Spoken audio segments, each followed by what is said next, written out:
Hey everybody, and welcome to Dominion Cards, the video series where we take a strategic, in-depth look at various cards from the board game Dominion. Today we're looking at Bridge. This is a 4-cost action card from Intrigue, and it says +1 buy, +1 coin. This turn, cards everywhere cost 1 less. Now note that cards cannot be reduced below 0 in cost. This used to be written on the card directly, so your copy of Bridge may have slightly different text to this, but it's now a general game rule, so it's not written on the card anymore. So let's talk about this cost reduction. This is something that isn't on any of the cards in the base game, and it's the first time we've done a video on a card with cost reduction on it. So cost reduction essentially makes buying cards more powerful. It is an economic multiplier in the sense that it is giving you 1 coin of value every time you buy a card with each coin of cost reduction. So the more cards that you buy on a turn, the more value that you get out of it, the more money that it essentially saves you needing to generate. So for example, because Bridge gives you +1 coin and it gives you 1 coin of cost reduction, if I was to buy just 1 card, then essentially Bridge would have been equivalent to generating me 2 coins.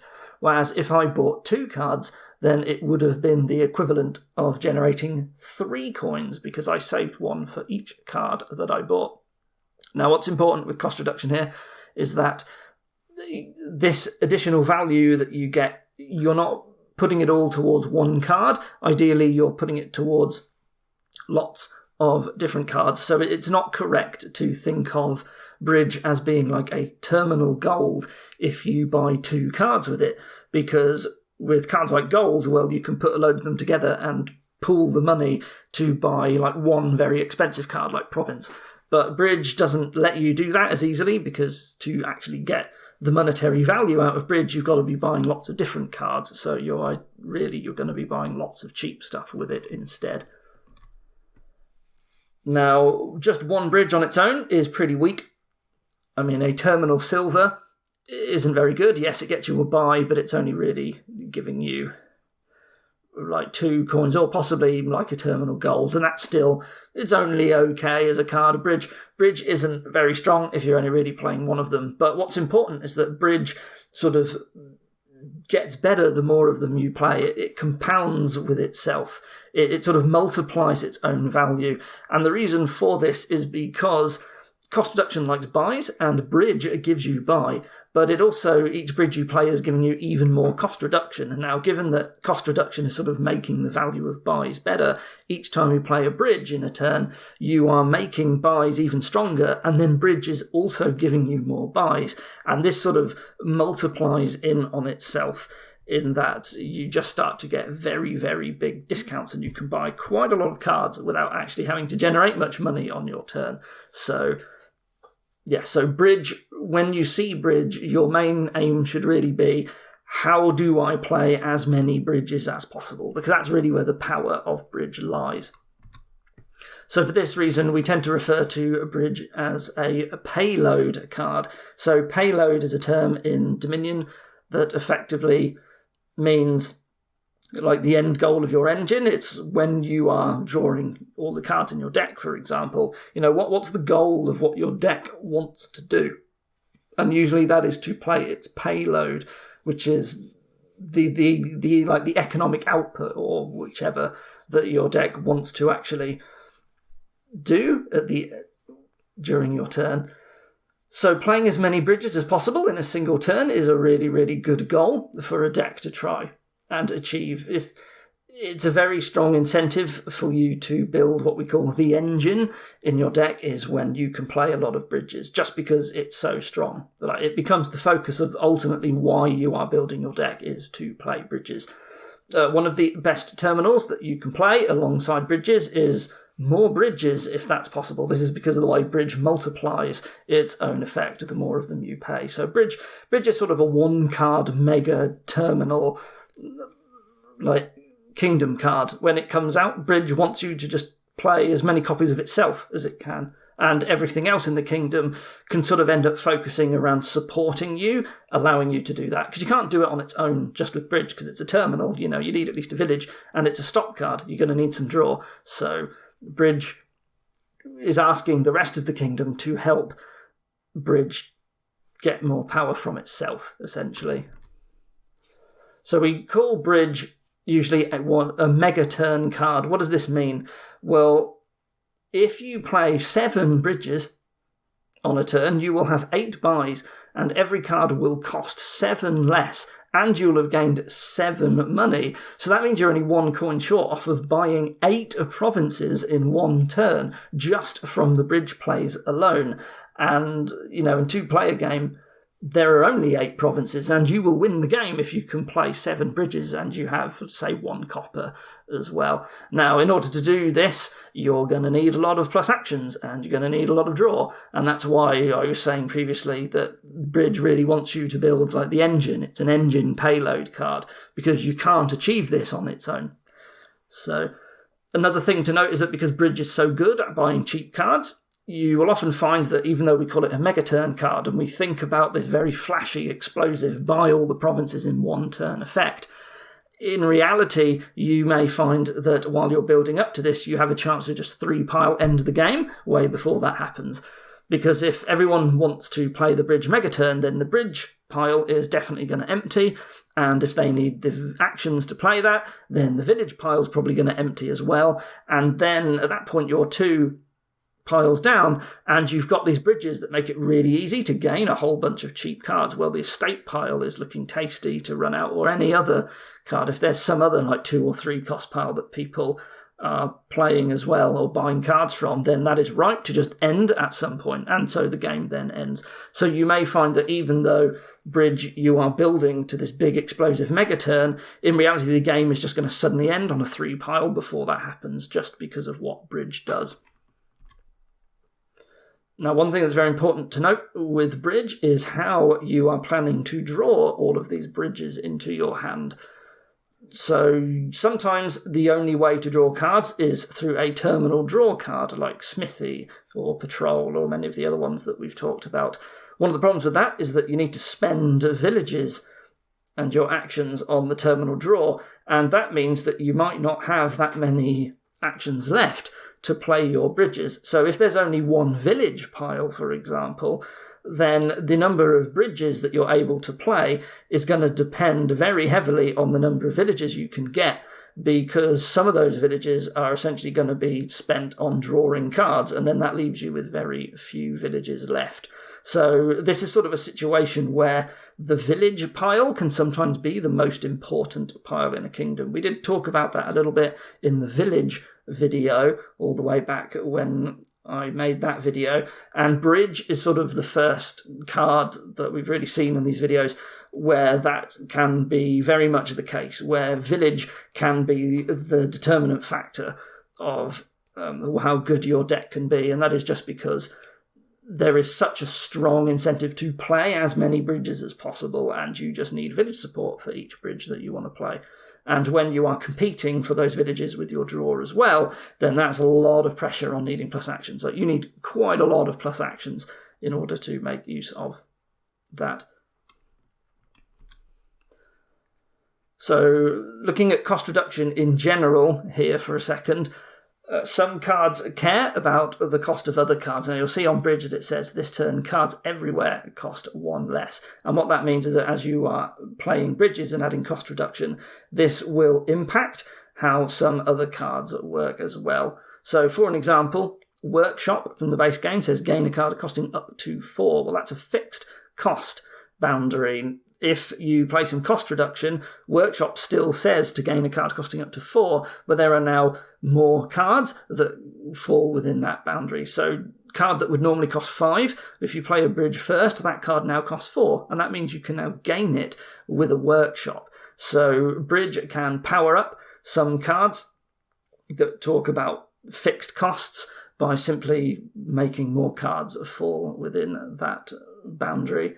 Now, this is not true for all of them, so you've got to look at a card like, for example, Border Village. It says gain a cheaper card, and that means that the extra card that you get when you buy your Border Village is similarly affected by the price of Border Village. So as Border Village gets cheaper, the cards that you can obtain don't really change because they are moving in cost at the same time as Border Village, so you've got to watch out for that.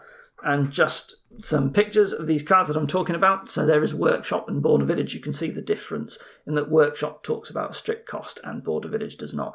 But I also want to talk about some other cards just as examples that reference the cost of other cards and how cost reduction can impact them. This is not an exhaustive list. It is just a example demonstrative list showing a variety of various effects.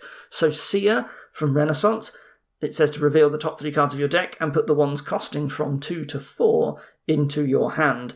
So normally that'll be your estates, your silvers, and like villages, bridges, for example. But when you play a bridge, suddenly Seers themselves cost 4, and now Seer can start drawing other copies of Seer, and that's really, really powerful for a card like Seer. Of course, cards that originally cost 2 can no longer be drawn, so it can't draw estates anymore, for example.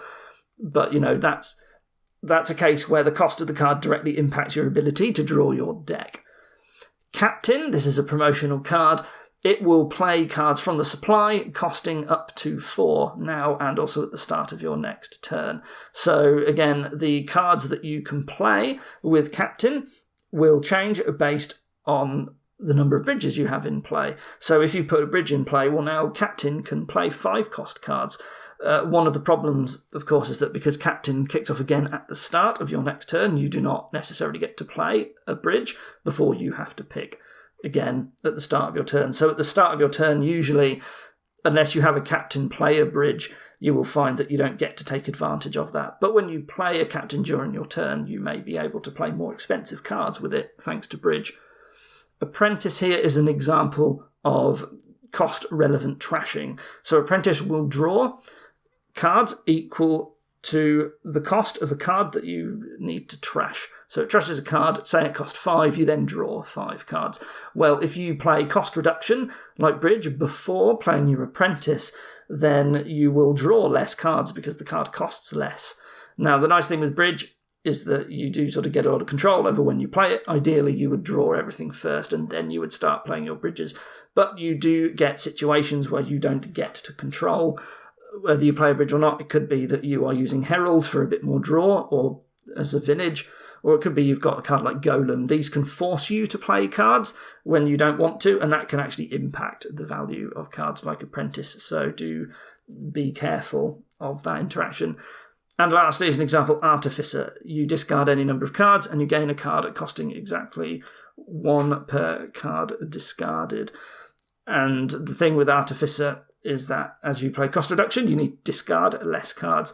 And interestingly, if you choose to discard no cards, you still get to gain a card costing exactly 0. So if you can play a lot of bridges, then Artificer can start gaining powerful cards without actually having to discard anything at all. It becomes sort of a cantrip coin plus workshop of what you want in that case. And that's incredibly strong. So cards like Artificer really benefit a lot from cost reduction. Now, while I have talked about cost-relevant trashers in the form of Apprentice, there is one exception. There is a cost-relevant trasher that actually gets better as you apply cost reduction, and that is Remodel and its variants. So what's interesting with Remodel is that because it asks you to trash a card and then gain another card costing 2 more than the one you trashed. And so the cards that you want to trash, they will go down in cost when you play bridge, but so will the cards go down in cost that you want to gain from it. So at first it might not seem like it actually makes any difference, but because cards cannot go below 0 in price, that sort of puts a lower bound on how low cards can go. And so as you continue to play more cost reduction, the cost gap between that card and the other card you want to gain starts to shrink. So if you think that you play a single bridge, you can then remodel a copper into a silver where you couldn't before. So the copper still costs 0, but the silver has gone down in price to 2. So now you can remodel it from a copper. And for example, if you've played 6 bridges, then you can turn a copper straight into a province, which is of course not possible at all under normal circumstances. So it's just important to keep in mind that because cards can't go below 0 in cost, this can impact how things work. So for example, Border Village, when it goes down to costing 0, you actually can't gain any other card of it because there is nothing else that is cheaper. So making cards go down in cost until they cost 0 just has some sort of unusual impact on certain cards that you might want to watch out for if you're playing with a lot of cost reduction. Another type of card that is very powerful with Bridge are throne room type cards. So Bridge does not have a clause on it that says while this is in play. So a lot of cards that improve the value of buys or that give you cost reduction have this clause. So they might say while this is in play, cards everywhere cost 1 less. But Bridge does not. It just says this turn they cost 1 less as part of its on-play instruction. That means if you use Throne Room on it, you do actually get cost reduction twice, and that's makes it very powerful with Throne Room in a way that some other similar cards like Bridge do not get to take advantage of. So Throne Room is very powerful with Bridge because what Throne Room does is it acts like another copy of Bridge, but it's one that has +1 action on it. So it massively reduces the number of villages that you need just to support Bridge. So if you have like 4 bridges and 4 throne rooms, you can spend all of your villages on terminal draw or whatever, and then the throne rooms essentially all act like bridges, except you only need half as many actions now to play them all. So that's something that Bridge really wants, is something it struggles with, is getting that plus action support, and Throne Room allows you to essentially get around that restriction, which is why Bridge is so strong with Throne Room. Now, there are 2 Throne Room variants that I want to talk about in particular, because they are especially good with Bridge, and the first one is King's Court from Prosperity. So King's Court is probably the most powerful card in the game. It's definitely up there in the top 3. There's probably some arguments, but I would consider it to basically be the strongest card in all of Dominion. And to be fair, every card is powerful in combination with King's Court, but Bridge is very particularly powerful with King's Court because, Bridge is giving you the buys and the cost reduction together that you need, while also working with Throne Room and its variants. And it really, really wants you to just play a lot of copies. So King's Court is the perfect card, basically, Bridge is the perfect card for King's Court to play because it's looking for those cards that gain in value the more of them that you play, which is something that Bridge does. In fact, if you have a hand of just King's Court, Bridge, so there's your 5 opening cards, you essentially immediately win the game because that you play the King's Court on another King's Court, and then that King's Court plays each of your 3 bridges 3 times each, and that gives you 9 bridge plays. So every card costs 9 less, which in a province game means everything now costs 0, but you also have 10 buys. Well, you can just immediately buy all of the provinces and then possibly even like 2 duchies to boot. It explodes very quickly. And as long as you can get to a state where your hand contains 2 King's Courts and 3 bridges and you have only 1 action left, you just immediately win the game. So King's Court can make some very fast games with Bridge as a result of that. Royal Carriage is another special throne variant from Adventures, where when you play the Royal Carriage, it goes onto your mat and then it stays on your tavern mat to be called after you play another action at any time. So you only need 1 copy of Bridge with Royal Carriage to kick off a Bridge mega turn, because you can play a Bridge, and then if you have, say, 6 Royal Carriages on your tavern mat, you can call them all against that 1 Bridge, and there you go, you just got 7 plays of Bridge. So Royal Carriage is unusual with other throne room variants in that you don't need extra copies of Bridge. All of your Royal Carriages can basically play off of 1 copy of Bridge, and they all get stored and they get moved out of your deck to be used later. So you don't actually have to draw the carriages at the same time as the Bridge. As long as you've drawn each carriage once and played it, it's then ready for you to draw your Bridge, and then you just get to play them all at once. So it makes it very easy for you to get all of those Bridge plays in 1 turn. So Royal Carriage is another, what we consider an actual combo, like we do with King's Court Bridge, in that they're 2 cards that work together so well that they tend to just define the kingdom when they're both in it. A third combo that we talk about is Native Village. So a Native Village bridge is a well-known one. Native Village comes from Seaside, and it's a village that allows you to put the top card of your deck onto some Native Village mat, and then in a future time when you play Native Village, you can choose to put all of the cards on your Native Village mat into your hand. So Native Village essentially allows you to store cards throughout the game, and then just suddenly put them all into your hand at once. In addition to that, Native Village is a village, which is something that we need with a bridge. So what Native Village does is it lets you essentially get around having to draw all of the bridges during one turn by just stashing them away and then drawing them all at once suddenly on the turn where you want to kick off your mega turn.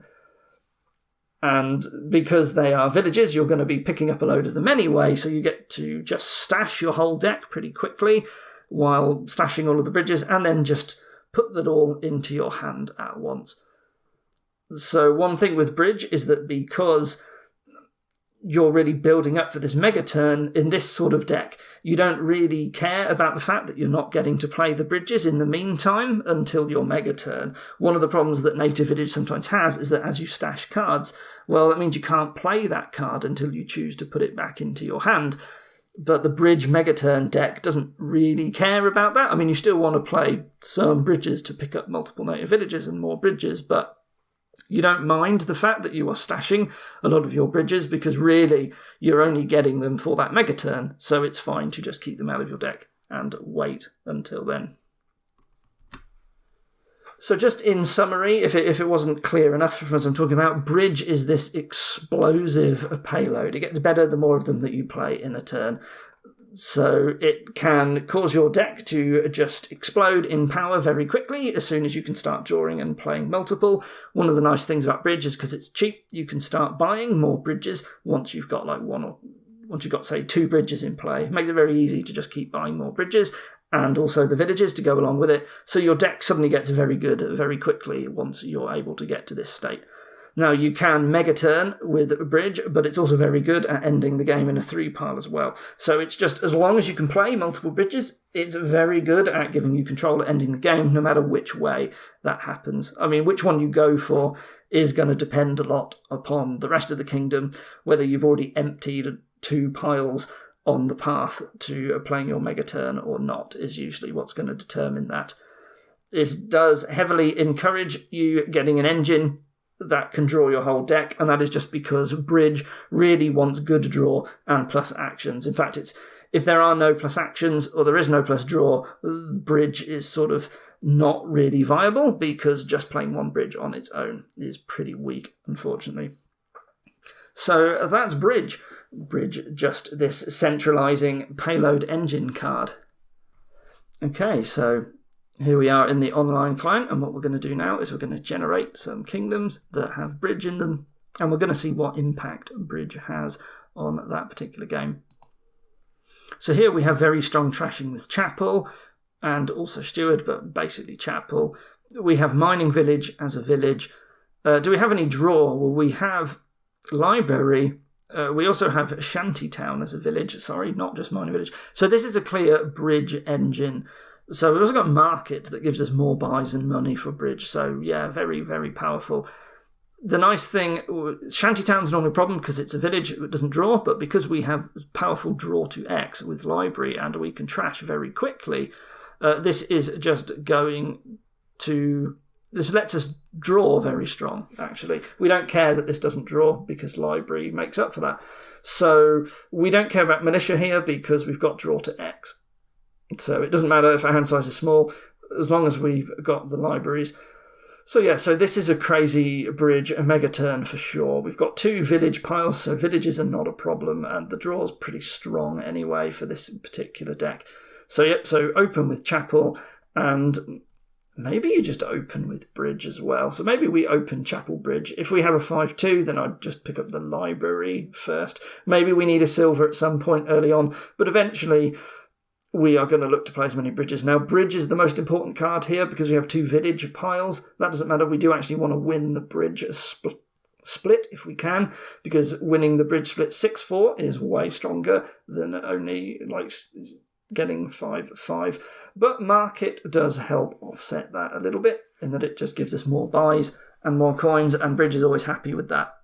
So yeah, so Bridge is the defining card of this kingdom. It's the most important. We need to make sure we win the split if we can, and the winner is going to be the person who essentially gets off a mega turn first. They are going to be able to, thanks to a little bit of market support, they are going to be able to pick up the majority of provinces, and yeah, whoever gets that off first is going to win.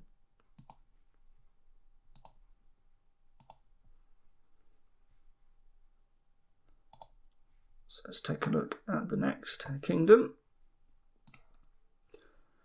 So we've got Chapel again for strong trashing. We've got Throne Room and Shantytown as village likes. We've got Laboratory, Council Room and Witch all as a draw.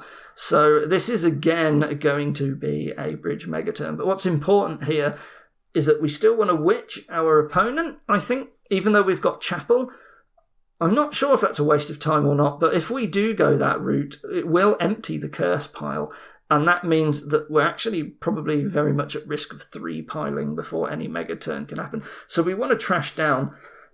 We really need to try and get some draw. The draw's quite expensive is the problem, so it might be better to actually open with Silver Chapel, and we want to start buying maybe some labs, or we just go straight for witches. Maybe we hold off on the bridges at first and we start trying to draw, and then we start picking up Bridge and Throne Room, and we can draw with lab. And I much prefer Throne Rooms over Shantytowns initially. The Shantytown's not great as a village, but we'll still use it if we have to. But Throne Room plus Bridge is fine. Now, because Throne Room sort of reduces the pressure on the number of bridges that you need, I think Bridge pile winning the split is not important. Like, you only need 4 bridges and 4 Throne Rooms to get 8. In fact, you only need 7 bridge plays in reality a lot of the time. So, because 7 provinces is enough, you don't actually have to buy all 8. So, yeah, piles are actually not going to run. So I talked about curses emptying, but I actually don't think it's important. In fact, I think because you can trash down so quickly, and because the draw is going to be okay, we've got Shantytown with Council Room, but maybe we just want to play some labs. I'm actually not too worried about Witch. I think maybe I'll be able to keep on top of things enough and keep drawing with Laboratory, because I'll be so thin with Chapel. Maybe I don't care if I'm given curses. It might not be a problem. I'm not sure. I'll have to play it by ear, but this is definitely a game where the aim is to play as many bridges as possible, just like the last one. It and Witch are like the 2 most important payload cards here, and I'm not even sure I'm that fussed about Witch, thanks to Chapel being available. Yep, so Bridge is very important there.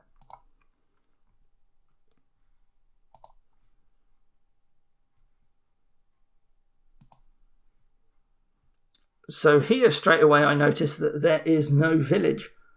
That means we can only ever play 1 bridge per turn, and that's not very good. In fact, looking at what we have available, let's see, we have Masquerade for trashing. Don't know if that's good enough to use a minion stack as our main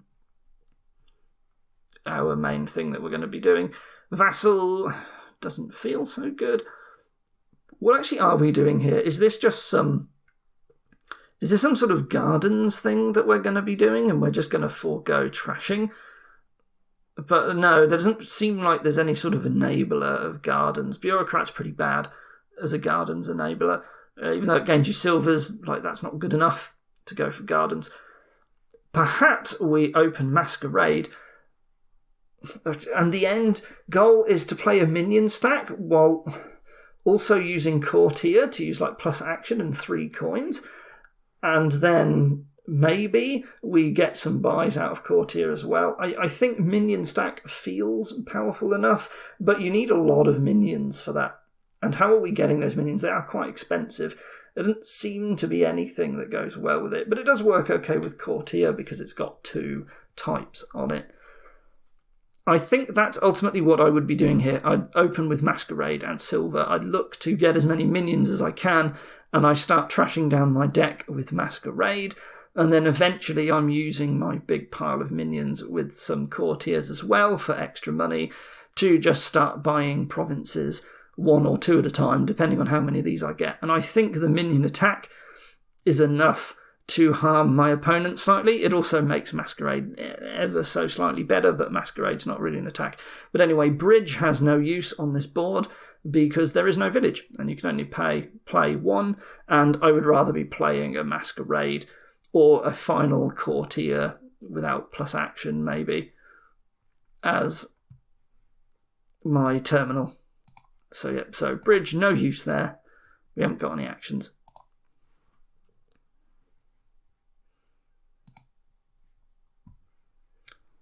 So here we do have a village in the form of Diplomat, but it's a bit of a weird and an awkward one, but it can be done. Can it be done? Well, we have Mill to help with Ironworks, so yes, it definitely can. And Ironworks can pick us up bridges and diplomats. Our trashing is Steward, which is pretty good. We also have Trading Post, but I'd much rather use Steward. I don't know if I can get away with Library because actions are pretty tight, but we might be able to stick a library in our deck. But really what we want to be doing here, so we want to trash down with Steward. We open Ironworks Steward. We look to gain a load of mills initially, or we gain some mills and then we start gaining some diplomats as well. And as we trash down, we are eventually using discarding and drawing with diplomat to get some money, to get some bridges, and then we're using the actions from our diplomats to start making cost reduction. And we're using Ironworks to get a lot of these cards. And eventually what's probably going to happen is that we're going to 3-pile as we start building up towards a province. And we're not going to get there, but we will start getting a bunch of these cards. And soon someone's just going to empty some of these piles as they start playing a lot of bridges. But you can get a bridge mega turn going. The only issue essentially is that the draw is not very good because the draw primarily is Diplomat. We do have a library, but the problem is that it makes your hand size big, that you stop getting the village effect from Diplomat, which is really what we want. So it's kind of a challenge. We're happy to keep a hand size low. We will discard bridges just so we can get the action effect from Diplomat and draw them back up again. I think we can do it. I think there's a natural limit on how good this is going to be, but it doesn't matter because the game's going to 3-pile. And again, bridge on this board is like the most important card around. I wonder if Diplomat is more important. You sort of want equal amounts of these at roughly the same time. I think maybe a couple more mills, which you can get early on with Ironworks. Maybe we get a second Ironworks on this board, honestly, but maybe we don't need to, but maybe we do, just to start gaining a load of diplomats and mills very quickly. Yeah, so bridge, again, very important as an engine payload. So bridge is a key card on that kingdom. As you can see, bridge is so strong that just any actions at all and any draw is usually enough to go for it. But without them, you can't. So we do have a village here. We do have trashing with Masquerade and Sentry and Trading Post. We have draw with Smithy and Laboratory and Masquerade to some extent. So the big problem here is villages. We really want laboratories to go with our bridge, so we're not having to spend it on smithies or masquerades. Is militia important on this board? I think so. I think we still want to play a militia just because drawing is quite hard on this board. So I'm going to open with masquerade and... Do I get a militia straight away? I mean, probably. Maybe I will also eventually get a sentry too. I'm not that fussed about sentry here, but I think just a little bit faster trashing is going to be nice. And that's because I really want to get clean, because I'm looking to get a load of laboratories. And I think this engine's going to be slightly slow to build, but we do eventually have bridge to pay off for building. So although we're going to take a little while to get there, our deck will start to get very good very quickly. And if our opponent tries to do something else, like, say, Smithy Big Money, we do have militia around to try and harm their ability to do that. So, yes, I think we may even... If our opponent's militiaing us, we might actually end up, because it's free to buy with bridge at some point, we might even get Harbinger or two just because it's free and we don't care. Maybe we can make some use out of that. But yes, this board is all about, again, trying to play as many bridges as possible. I mean, there's no other payload going on, really, except bridge, or you're trying to do militia money, but that's not very good at all. So yes, this is a definite bridge kingdom. Again, you're going to want to try and mega turn, but you may find that villages are going to run, laboratories are probably going to run, and then bridges will run before anyone can get there. So there's going to be some endgame play around that, and I think whoever sort of gets their deck going first and drawing first is going to be in a much better position to kick off their bridge mega turn. So I think getting your draw sorted here is very important. I don't know if you bother to actually pick up a smithy at any point, even if you eventually plan to stop playing it. I don't think so. I think Masquerade is good enough, which we're going to open with. So, yes. So there you go. So Bridge was very strong in every kingdom where there was actions, and they all happened to have some draw in it as well. In fact, even in the one where that was both very awkward, because they both sort of came from Diplomat, it's still worth doing just because that's how strong Bridge is. So yes, Bridge, you've really got to, when you see it, you've got to watch out for it. You've got to make sure the conditions are there for it, and when they are, it tends to be dominant because it is such a powerful terminal payload card for your deck. So very rare that you don't build the engine when Bridge is around and you can take advantage of it. It's sort of one of the ultimate goals that a engine can have, is playing a lot of bridges. So it's a very strong card. Anyway, thank you for watching. I hope that was useful for you, and I will see you next time. Goodbye.